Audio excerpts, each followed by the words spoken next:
রব্বি কারীম বলেন, আমি শুধু বলেছি কোন হয়ে গেছে, সব তো বানাইলাম আমি হুকুম দিয়া, কিন্তু মানুষ তোরে আমি বানাইছি আমি আল্লাহর কুদরতি হাত দিয়া। কুদরতি হাত দিয়া তোরে বানাইছি, তাহলে কত মহব্বত করে বানাইছে। এরপরে রব্বি কারীম বলেন, কুদরতি হাত দিয়া বানাইয়া শেষ নয় গো, আল্লাহ বলেন গোটা সৃষ্টি জগতের মধ্যে আমি তোর থেকে সুন্দর কাউরে বানাই নাই। আসেনি এলাকার সুবহানাল্লাহ? তা আপনারা কোন সময় সুবহানাল্লাহটা কন? আমার কইবেন নি? আপনারা এলাকার ঠাডা বললে সুবহানাল্লাহ কন, তো কোন সময় কন আমার কইয়েন? আমি তো জানি না। সমগ্র সৃষ্টি জগতের মধ্যে সুন্দর কারে বানাইছে? আমরা অনেক সময় কই সুন্দর মানুষ দেখলে লোকটা ফেরেশতার মতো সুন্দর, কই না? কিন্তু আল্লাহ কয় ফেরেশতা সুন্দর আমি কোরআনের কোথাও বলি নাই। কইনি আমরা ফরির মতো সুন্দর, কইনি? মাইয়া যদি সুন্দর কয়টা ফরির মতো, হ্যাঁ ফরিদে সুন্দর কোরআনে কইছিনি, ঠিক রে কস? কয় ফেরেশতার মতো সুন্দর, ফেরেশতা সুন্দর আল্লাহ কোরআনে কইছিনি। আমরা ফাঁকি দেখলে কই ময়না পাখি কত সুন্দর, টিয়া পাখি কত সুন্দর, হরিণ দেখলে কত সুন্দর, হ্যাঁ এগুলা যে সুন্দর কোরআনে আসেনি। কিন্তু আল্লাহ বলেন মানুষ যে সুন্দর করে বানাইছি এই কথাটা আমি এমনে এমনে বলি নাই। আল্লাহ বলেন মানুষ বানাইছি সুন্দর করে, এই কথাটা বলতে গিয়ে আমি চারটা কসম করছি। কয়টা কসম? রব্বি কারীম বলেন চারটা কসম করছি আমি আল্লাহ। মানুষ তোরে সুন্দর করে বানাইছি এই কথাটা আমি কসম কেড়ে বলছি, একটা নয় গো, চারটা কসম করছি। প্রথম নাম্বার কসম হলো তিন ফলের কসম আমি আল্লাহ করলাম। ওয়াজাইতুন, আল্লাহ বলেন জাইতুন ফলের কসম আমি করলাম। ওয়া তুর সিনিনা, সিনাই পর্বতের কসম করলাম। ওয়া হাযাল বালাদিল আমিন, আমি আল্লাহ পবিত্র মক্কা নগরীর কসম করলাম। কসম হলো কয়টা? চারটা কসম আমি আল্লাহ করছি। বান্দারে তরে বানাইতে গিয়া চারটা কসম করছি। কেন করলাম? কসম করলে তুই কথার গুরুত্ব দিবি, তাই একটা দুইটা নয় চারটা কসম কাটছি। তোরে সুন্দর করে বানাইছি, তোরে সুন্দর করে বানাইছি, তোরে সুন্দর করে বানাইছি, তোরে সুন্দর করে বানাইছি। চারবার কসম করছে।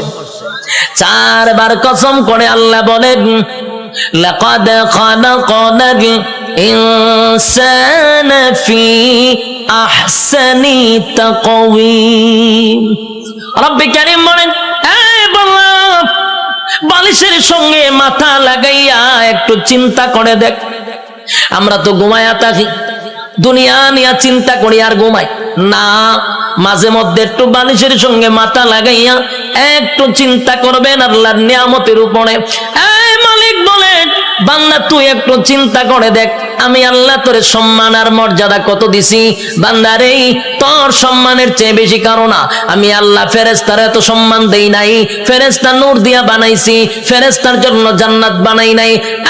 মানুষ তোর জন্য জান্নাত বানাইছি, ফেরেশতার জন্য জান্নাত বানাই নাই। তোরে সুন্দর করে বানাইছি কোরআনে বলছি, ফেরেশতারে বানাইয়া কোরআনে বলি নাই। এত সম্মান, এত মর্যাদা আর এত নিয়ামত আমি আল্লাহ তোরে দিলাম। দুইটা চক্ষু দিলাম, এত পাওয়ারফুল চক্ষু যে তাকানোর সাথে সাথে সাত আসমান একেবারে 500 বছরের রাস্তা আমরা দেখতে পারি। সুবহানাল্লাহ। এখান থেকে তাকাইলে যে আমরা নীল আকাশ তারকা দেখি, তারকা প্রায় 200-300 বছরের রাস্তা। সুবহানাল্লাহ।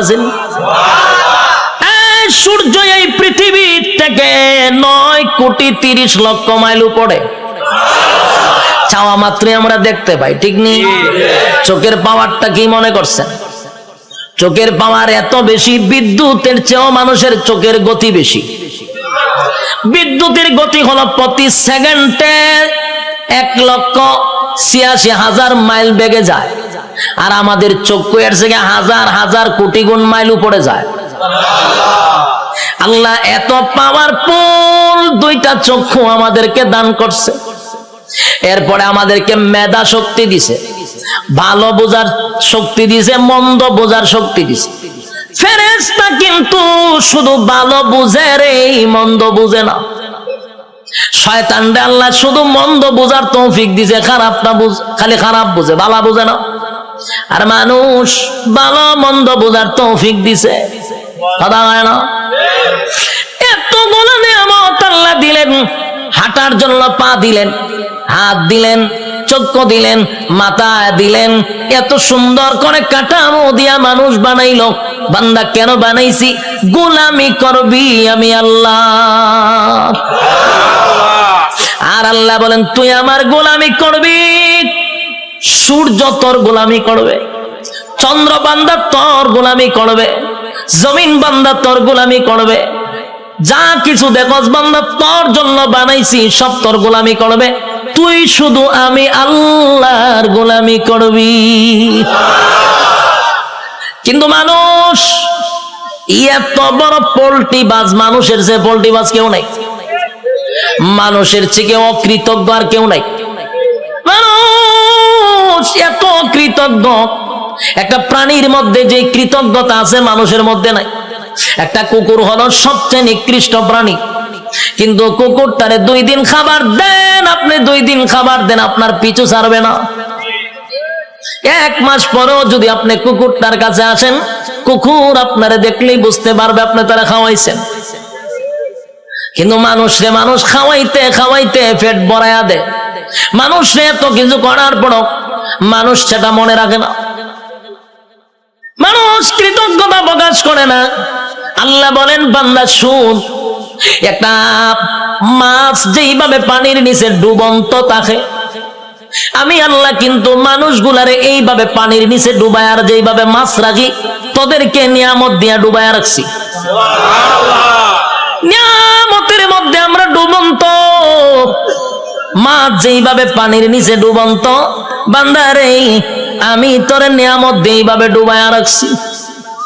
বান্দা শুন, এতগুলা নিয়ামত আমি আল্লাহ তোরে দিলাম, কোন নিয়ামতের অস্বীকার করবি? ক পারবে না। ফাবিআই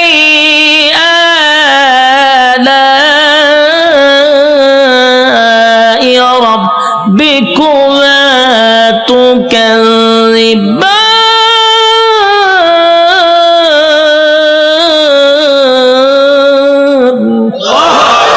আল্লাহ বলেন কোন কোন নিয়ামতের অস্বীকার করবি? আমি আল্লাহ তোরে কি দেই নাই বল? সব দেওয়ার পরে বদনা আমার খাইলি, আমি আল্লাহর নিয়ামত খাইলি, সব আমি আল্লাহ তোরে দিলাম। এরপর 24টা ঘন্টার ভিতরে বান্দা 1টা ঘন্টা আমি আল্লাহর ইবাদত করস না। যুবক ভাই, কথাগুলি কি দিলের কান লাগায় শুনতেছেন? দিলের কান লাগাইয়া কথাগুলি শুনেন। 24টা ঘন্টা আল্লাহ সময় দিছে। কত ঘন্টা? রাইতে দিনে 24 ঘন্টা। দিলের মধ্যে একটু প্রশ্ন করেন তো দেখি, 24টা ঘন্টার ভিতরে আল্লাহ তো দিল আমরা 24 ঘন্টা। যুবক, নিজেরে নিজে প্রশ্ন করো, 24টা ঘন্টার ভিতরে আমার মালিক রে তুমি কয় ঘন্টা দিছ? একজনের কথা হয় না, 1 ঘন্টাও মালিক রে দেয় না। আল্লাহ কয় তুই ভাবছ আমি তোরে ছাইরা দিব? আমার নাম রহমান, দয়া মায়া বেশি। আল্লাহর দয়া মায়া বেশি। আমরা খালি ওয়াজ শুনছি আল্লাহর দয়া মায়া বেশি। রহমান নামের গুণ হলো আল্লাহর দয়া মায়া বেশি। আল্লাহ যত বড়, আল্লাহর মায়া দয়া তত বড়। শুধু ওয়াজটা শুনছি, কিন্তু এরপরের ওয়াজ শুনছেন। আল্লাহ বলেন আমি যত বড়, আমার আযাব আর গজব কিন্তু বান্দা অত বড়। আমি সবাইরে ছাড় দেই, কিন্তু ছাইরা দেই না। ফেরাউনরে আমি ছাড় দিছি, ফেরাউনারে আমি ক্ষমতা দিছি। ক্ষমতা দেওয়ার পরে নিজেরে নিজে খোদা দাবি করছে। ফেরাউন খোদা দাবি করছে, আল্লাহ তার এরপর ছাড় দিছে। কিন্তু যখন বেয়াদবি করছে পয়গম্বরের সঙ্গে, আল্লাহ কয় আর তোরে ছাড় দেওয়া যায় না। ফানিতে সুবাইয়া সুবাইয়া ফেরাউন্নারে মারছে, সাইরা দিছিনি। নমরুদ নিজেরে খোদা দাবি করছে, আল্লাহ ছাড় দিছে। নমরুদ একবার তীর মারছে আকাশের দিকে, কেরে মারছ? কাল্লা মাইরালাম। আল্লাহ কয় ফেরেশতা রে, তীরের মধ্যে একটু রক্ত লাগায়া দে। রক্ত লাগায়া দিছে। রক্ত যখন তীর যখন ফিরে আসছে, তীরের মধ্যে ছায়া কয় আল্লাহ মাইরা লাইছি। নাউজুবিল্লাহ। এর সাথী সঙ্গীরা ডিজে গানের আয়োজন কর, কে রে? নাচু। কে রে? আল্লাহ মাইরা লাইছি। নাউজুবিল্লাহ। আল্লাহ এর পরে ছাড় দিছে। কিন্তু যখন ইব্রাহিম খলিলুল্লাহর সঙ্গে বেয়াদবি করলো, আল্লাহ কয় এখন ধরা দরকার। হে আমার লগে যুদ্ধ করব, তীর মারে। আমি আল্লাহ তোর সঙ্গে যুদ্ধ করতে তীরের প্রয়োজন নাই রে। মশার মধ্যে একটা প্রতিবন্ধী মশা, বালা কোনো মশা নেই। কিতাব লেখছে বালা কোনো মশা না, একবারে প্রতিবন্ধী ভাও একটা নাই। আল্লাহ কয় কইরে আসত নি? আসি। তোর ভাও আসেনি? আল্লাহ আমার ভাও নাই। তো যা নমরুদের না খাতে গিয়া ঢুক। ল্যাংরা মশা না খেতে গিয়া ঢুকছে, ঢুকিয়া একেবারে ডাইরেক্ট মগজও চলে গেছে। মগজ বইয়া আর পরে ইনসুলিন দেয়, সুই ঢুকায় আর সুই বাইর করে। যেই সুই ঢুকায় যে মগজ, একটা লাফে 3 হাত উঠছে নমরুদ। যা পার্লামেন্টে বইয়া রয়েছিল, মশায় যখন কামড় দিছে পার্লামেন্টের নাচ শুরু করছে ডিজে গানের মতো, উরুম দুরুম নাচে। সে আরো বিভিন্ন মন্ত্রীরা বসা, দেশের বিভিন্ন জায়গার থেকে অনেক রাষ্ট্রপতিরা আইছে।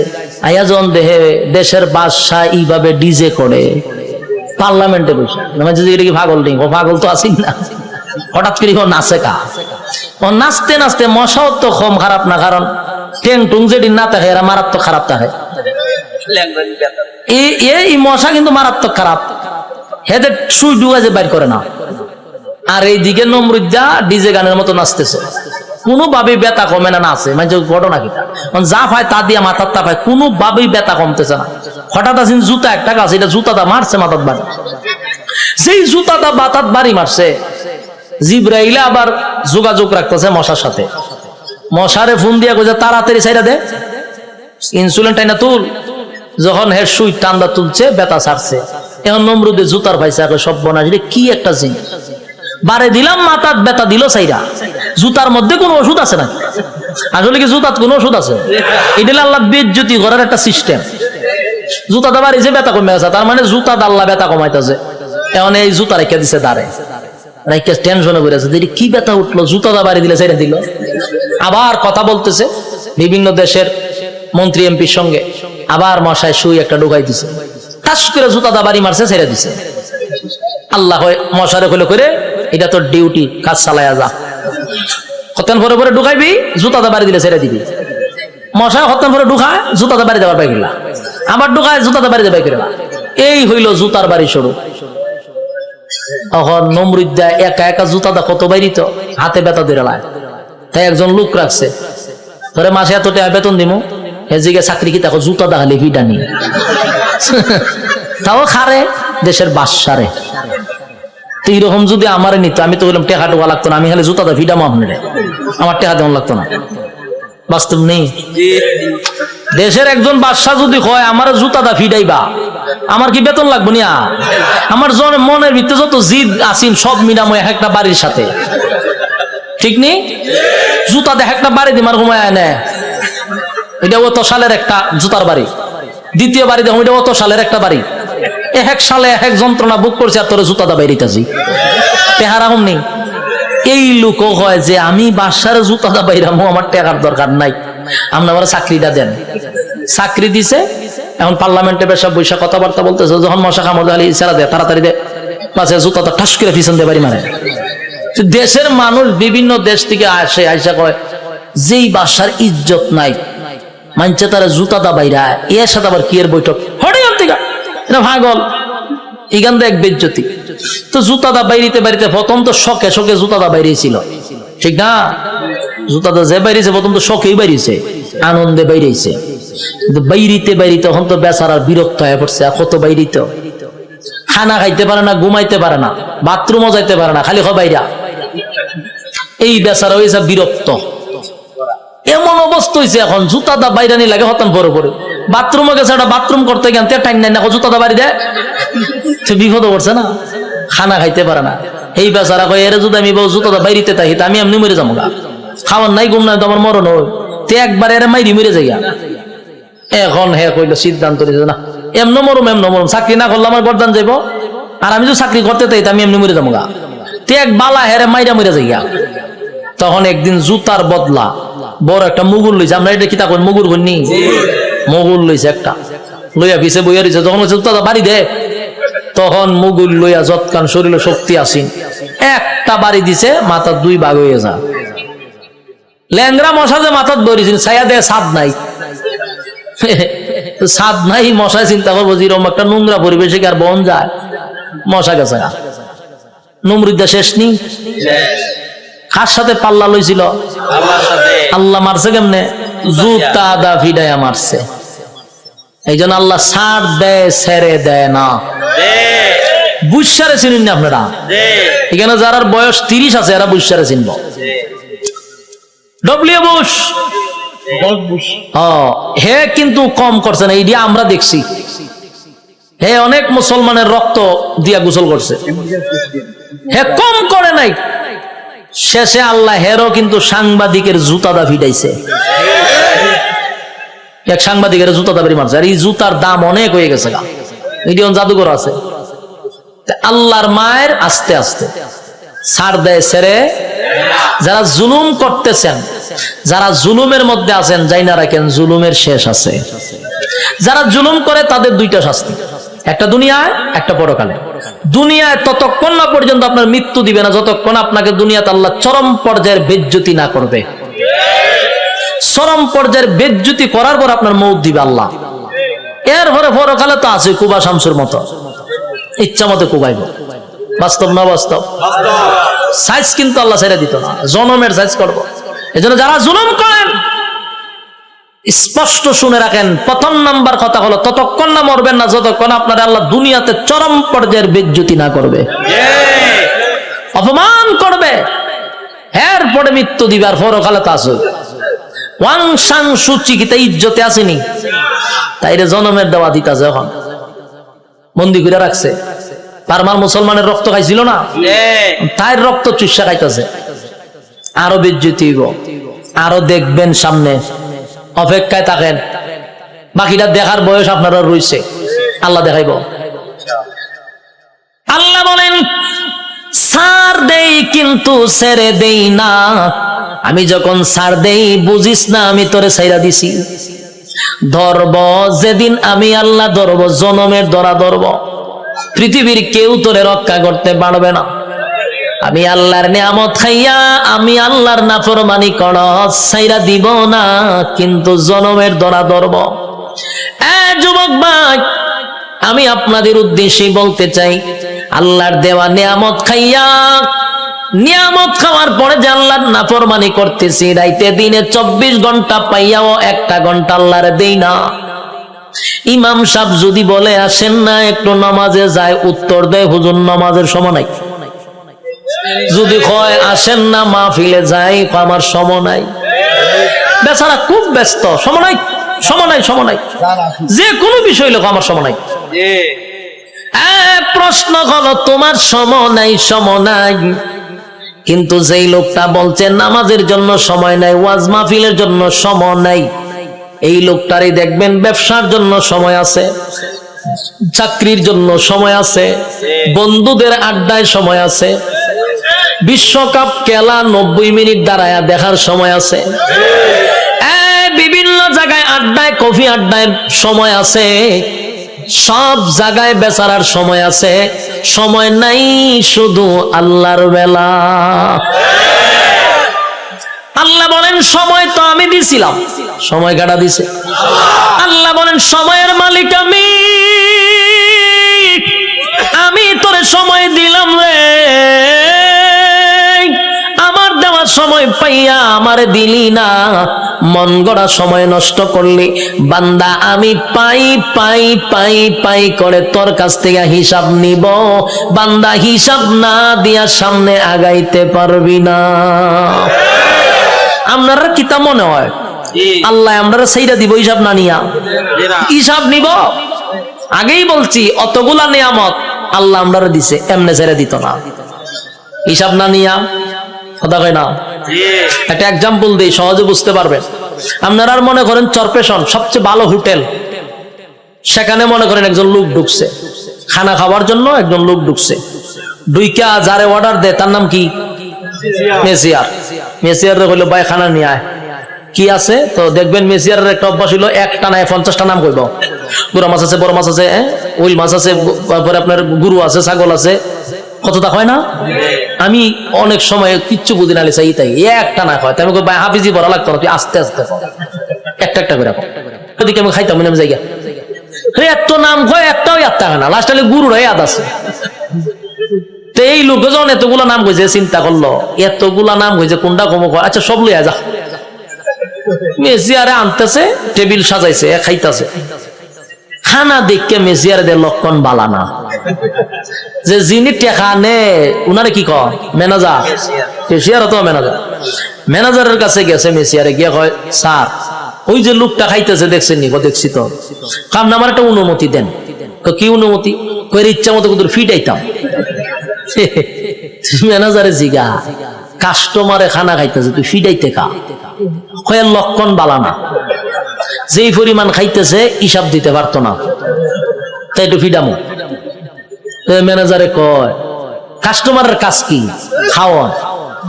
তোর কাজ কিটা? দেওন। আমার কাজ কিটা? হিসাব ল।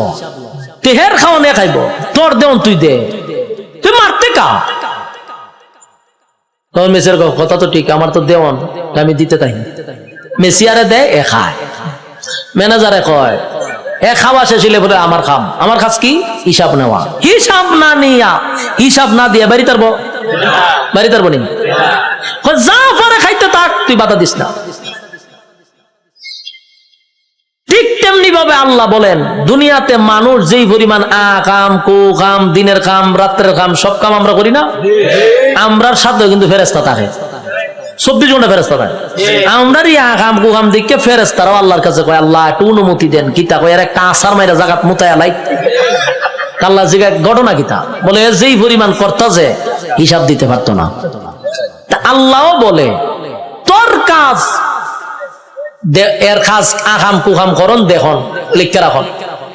আর এর কাম যত আকাম কুকাম করতে পারে, তোর কাজ কিন্তু ফিডন না। তোর কাজ দেখতে থাক, লিখতে থাক, যত কিছু আছে সবকিছুর হিসাব হইব আমার কাছে। বন্দা যা পারে করো, হিসাব না দিয়া সামনে আগাইবার কোনো সিস্টেম নাই। কাজরের মাঠে আল্লাহ হিসাব নিব পাই পাই কইরা, সাইডা দিবনি। রব্বে কারীম বলেন প্রথম নাম্বার কথা হলো ফাহাসিবতুম আন্নামা খালাকনাকুম আবাসাও ওয়া আন্নাকুম ইলাইনা লা তুরজাউন। রব্বে কারীম বলেন এই অনর্থক বানাই নাই, অকারণে বানাই নাই। দ্বিতীয় নম্বরে আল্লাহ বলেন ওয়ামা খালাকাতুল জিন্না ওয়াল ইনসা ইল্লা লিয়াবুদুন। রব্বে কারীম বলেন 2 নাম্বার হলো তোরে বানাইছি ইবাদতের জন্য। 3 নাম্বার আল্লাহ বলেন বান্দা তোরে বানাইতে গিয়া ওয়ালাকাদ কাররামনা বানি আদম, সমগ্র সৃষ্টি জগতের মধ্যে শ্রেষ্ঠত্ব দিছি। 4টা কসম করে বলছি বাংলা তোর থেকে সুন্দর আমি আল্লাহ কাউরে বানাই নাই, তোর থেকে সম্মান আর মর্যাদা আমি কাউরে দেই নাই।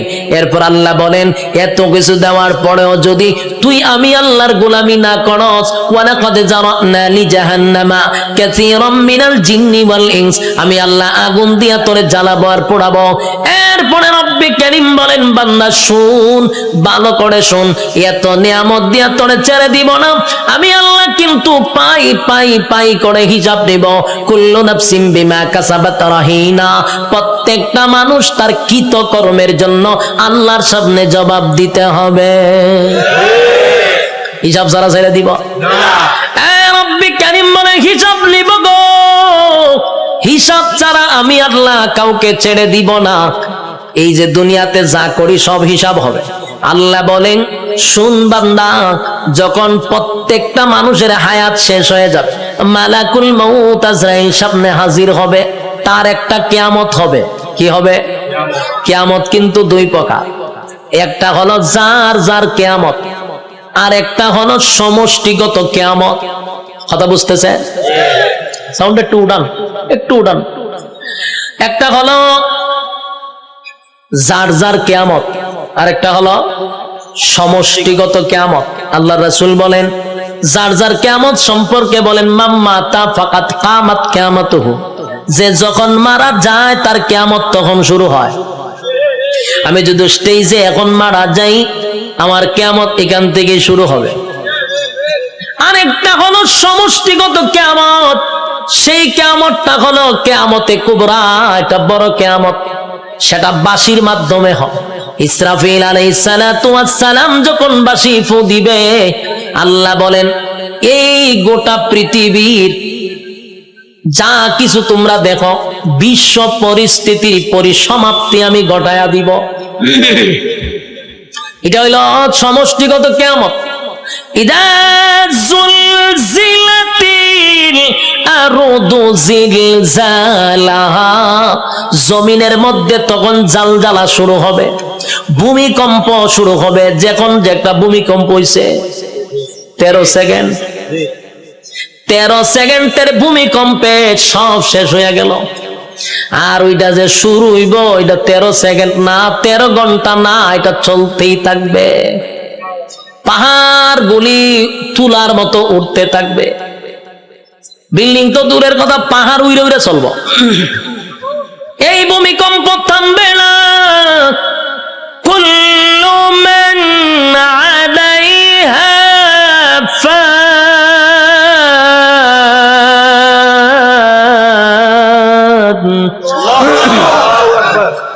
ওয়া ইয়াবকা ওয়াজহু রাব্বিকা যুল জালালি ওয়াল ইকরাম।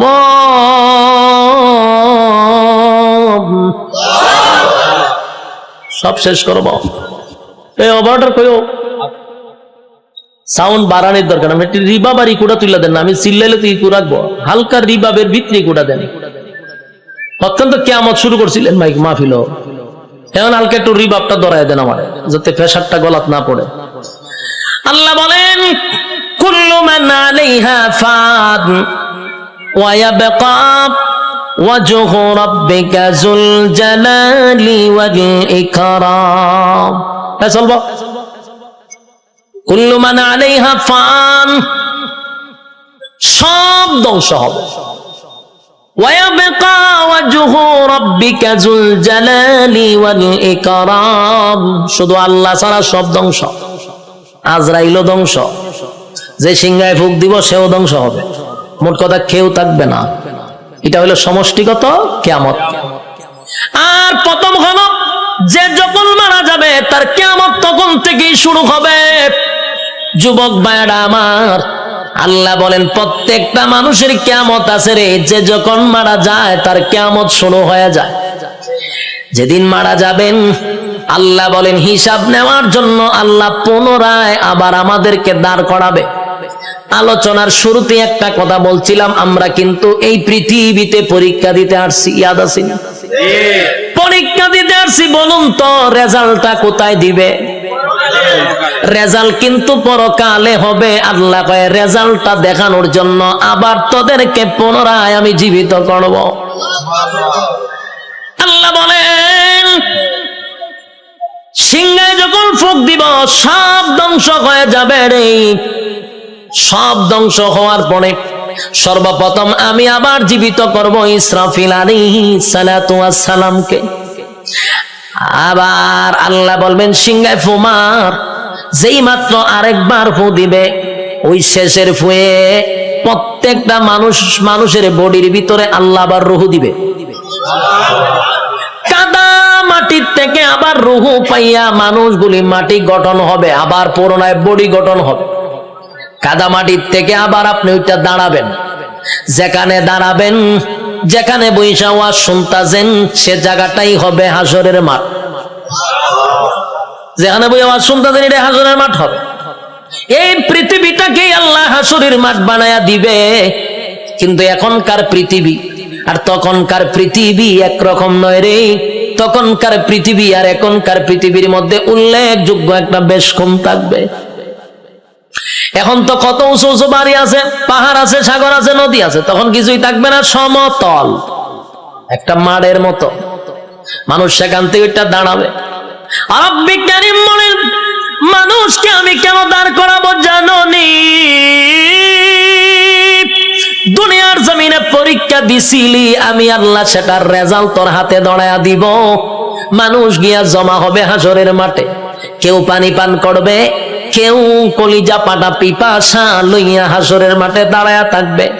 একদিন নয় রে, 2 দিন নয়, 50,000 বছর দাঁড়ায়া থাকতে হবে।